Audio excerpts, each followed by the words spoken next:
Lane switch, lanes wish was on the same, but my aim to take my name and brand it. Landry famous, handed down to generations. Don't have limitations. Preparing the fan for all the celebrations. In the mirror with me, love myself, feeling free. G-O-D is inside of me. In the mirror with me, love myself, feeling free. G-O-D is inside of me. Most feel threatened by your presence. It's the God in you that keep you going. Down 10 times, get up 11 and you keep on going. Glow up, glow up, glow up, glow up, yeah, yeah. Glow up, glow up, glow up, glow up, yeah, yeah.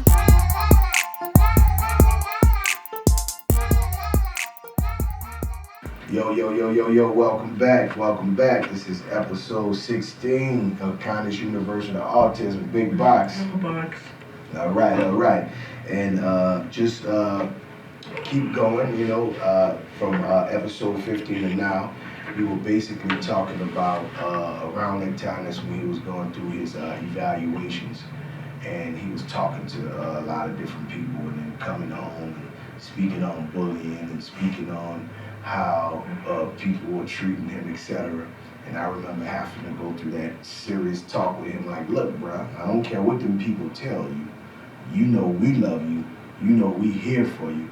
And it was kind of a tug of war with me for a few months until he finally understood. I don't know what situation happened to let him understand, like, okay, these people are here to help me to a certain degree, but other than that, I have to differentiate and use my own understanding to see what's going on. So when you was going through all that, son, how did you get to the point to really realize that my dad's not bullying me? I'm from a different culture. I'm from a different way of how we process things. And I understand what's going on with them trying to help me. And I still understand what's going on in my regular life. And I have to put a balance to it all. How did you come to that?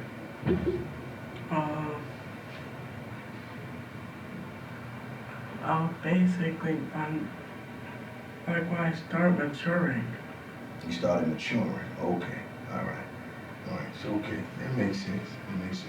You didn't hit me with the one-shot answers like, usually he got something else he really want to talk about. So he just y'all get through talk, and then I'm going to get to what I want to get to. When it's time for me to get to where I want to get to. And that's basically where he at right now.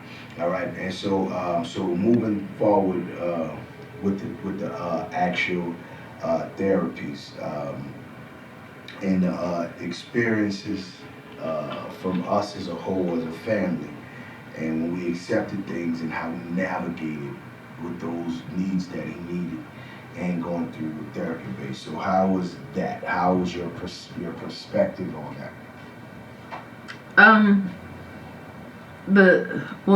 Definitely the Lord was gracious because we were able to get connected with some good folks who were able to help us kind of navigate. It was a struggle at first, but I remember one of the first things when they had given us the stack of paperwork from the school.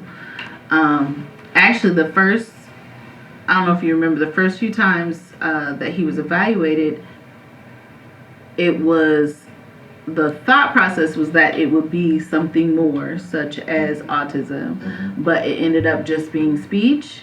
So he was only receiving speech accommodations and like for testing and things like that. So it didn't change his day-to-day too much until a little bit later that he was reevaluated a couple of years later. And then that's when the official autism diagnosis came in. But at that point, we were able to get connected through our pediatrician to a really good doctor who specialized in developmental and behavioral health. And that was a blessing because she was really great with him. He responded very well to her and the process there. The evaluation that we had to do outside of the school was definitely very grueling, in my opinion. It was lengthy, but having that team there, Dr. Centauris was a real blessing. So she was able to connect us with other therapists who were able to provide what he needed. So that was really helpful. Yeah, because that's when we started noticing the how you say it again? Echolalia. Echolalia. Yeah. That's when we started noticing that. I've been kind of noticed that way. And we had to go through that. And that was a dope process, just seeing how he had to do it. Now you still see him do it, something that he needs to remember. He'll repeat it, but he'll do it in a whisper. He used to do it in a yell. Yeah. So we had to kind of teach him that. Like, you Yeah. can't repeating stuff, yelling it like you're parrot, bro. People don't understand what's going on. So all of those different things, come on, man, do a lot of noise. All of those different things, that beginning process was real interesting. Do you remember a lot of that? You remember a lot of that? Remember? Going through a lot of your initial therapies when you first started meeting with Dr. Centauris. Remember the first meeting with Dr. Centauris? Yeah. Yeah. How was that experience for you? I think it was good. It's too real short words a day. He ain't trying to get to what he want to talk about. He like, look, y'all get through all this little stuff for these grown-ups. I want to talk about my video game. Yeah. We're gonna do that, we're gonna get to that, man. It's too trip, man. What about, remember when we started going to, remember Dr. Centauris referred us to Dr. Keeley? How was that experience for you? It was alright. We learned a lot of things, and my autistic gift, Yeah. and it helped me maneuver. Did you enjoy that time? I remember you used to tell me that you enjoyed that time going to see Dr. Keeley. It was fun. That was our special time.